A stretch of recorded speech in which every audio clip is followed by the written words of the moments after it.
Hi all they അപ്പോൾ ഒട്ടും പ്രതീക്ഷിക്കാതെ രാവിലെ ആശുപത്രിയിലോട്ടാണ് കേട്ടോ വന്നിട്ടുണ്ടായിരുന്നത്. 3 വരെ രാവിലെ ഞാൻ സ്കൂളിൽ പറഞ്ഞിട്ടുണ്ടായിരുന്നു. ഉമ്മാക്ക് 2 ദിവസം കൊണ്ട് തലകറക്കം ഉണ്ടായിരുന്നു. അപ്പോൾ അത് കുറയുമെന്ന് വിചാരിച്ച് കുറഞ്ഞ് ഇനി നോക്കിക്കൊണ്ടിരിക്കേണ്ടതെന്ന് വെച്ചിട്ടാണ് കേട്ടോ പിന്നെ ഞാൻ രാവിലെ തന്നെ ഹോസ്പിറ്റലിൽ കൊണ്ടുപോയിട്ടുണ്ടായിരുന്നത്. അവിടെ ചെന്നപ്പോൾ തന്നെ അവർ ഷുഗറും BP ഒക്കെ ടെസ്റ്റ് ചെയ്തിട്ടുണ്ടായിരുന്നു കേട്ടോ. പിന്നീട് കാര്യം പറഞ്ഞപ്പോഴത്തേനും ചെവിയുടെ ഇയർ ബാലൻസ് പോയതാണെന്ന് അവർക്കൊരു ഡൗട്ട് ഉണ്ടായിരുന്നു.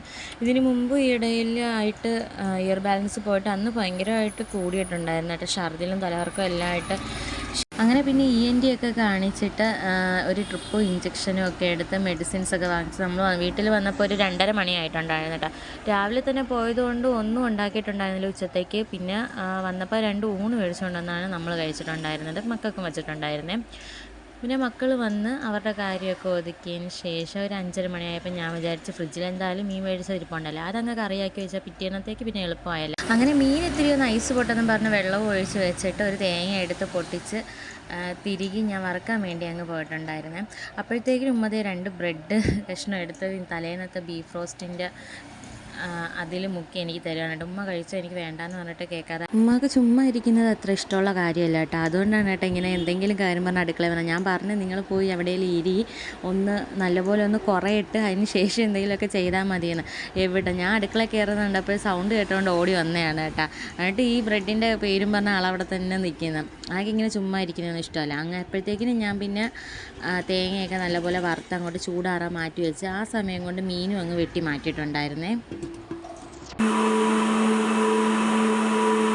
അങ്ങനെ ഇതേ കറിയും അടുപ്പത്താക്കി പൊരിക്കാനുള്ള മീനും എല്ലാം മാറ്റി വെച്ചിട്ട് ചായക്ക് പാലെടുത്തുകൊണ്ട് വന്ന് വെച്ചിട്ടുണ്ടായിരുന്നേ. കുറച്ച് വെള്ളം ചൂടാക്കാൻ വേണ്ടി വെച്ചിട്ടുണ്ടായിരുന്നേ. ഈ പൊടിയവൻ്റെ ചിണുക്കൽ കാരണം അവനെ ഒന്ന് സമാധാനിപ്പിക്കാൻ പോയ സമയത്തും ചായ അങ്ങ് തിളച്ച് പോയിട്ടുണ്ടായിരുന്നു. പിന്നെ അതെല്ലാം ഒന്ന് വൃത്തിയാക്കിയതിന് ശേഷം ഞാൻ പിറ്റേന്നത്തേക്ക് തോരന് വേണ്ടി അരിഞ്ഞ് വെച്ചിട്ടുണ്ടായിരുന്നു. ബീട്രൂട്ട് തോരന് വെക്കാൻ വേണ്ടിയിട്ട് ബീട്രൂട്ടും സവാളയും എല്ലാം അരിഞ്ഞ് വെച്ച് കുറച്ച് തേങ്ങയും കൂടി തിരികെ അങ്ങ് മാറ്റിയിട്ടുണ്ടായിരുന്നു. അപ്പോൾ രാവിലത്തെ കാര്യങ്ങളെല്ലാം ഏകദേശം ഞാൻ ഈ രാത്രി തന്നെ ഒന്ന് ഒതുക്കി വെച്ചിട്ട് ആ പാത്രമെല്ലാം ഒന്ന് കഴുകിയതിന് ശേഷം അതെല്ലാം ഞാൻ ഫ്രിഡ്ജിൽ കൊണ്ട് വെച്ചിട്ടുണ്ടായിരുന്നേ. പിന്നെ അവിടെ എല്ലാം നല്ലോണം ഒന്ന് തുടച്ച് വൃത്തിയാക്കിയതിന് ശേഷം 2 ബ്രെഡ് ബാലൻസ് ഇരിപ്പുണ്ടായിരുന്നേ.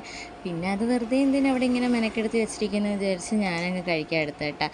ചായയും കുറച്ച് 2 ബ്രെഡും കുറച്ച് ബീഫ് റോസ്റ്റിൻ്റെ ഗ്രേവി ആയിട്ടാണ് കേട്ടോ ഞാൻ എടുത്തിട്ടുണ്ടായിരുന്നത്. അപ്പോൾ ഇന്നത്തെ വീഡിയോ ഇത്രയേ ഉള്ളൂ. വീഡിയോ ഇഷ്ടപ്പെട്ടെങ്കിൽ ലൈക്ക് ചെയ്യാൻ മറക്കല്ല. ആദ്യമായിട്ടാണ് ചാനൽ കാണുന്നെങ്കിൽ സബ്സ്ക്രൈബ് ചെയ്ത് സപ്പോർട്ടും കൂടി ചെയ്യണേ. ബൈ.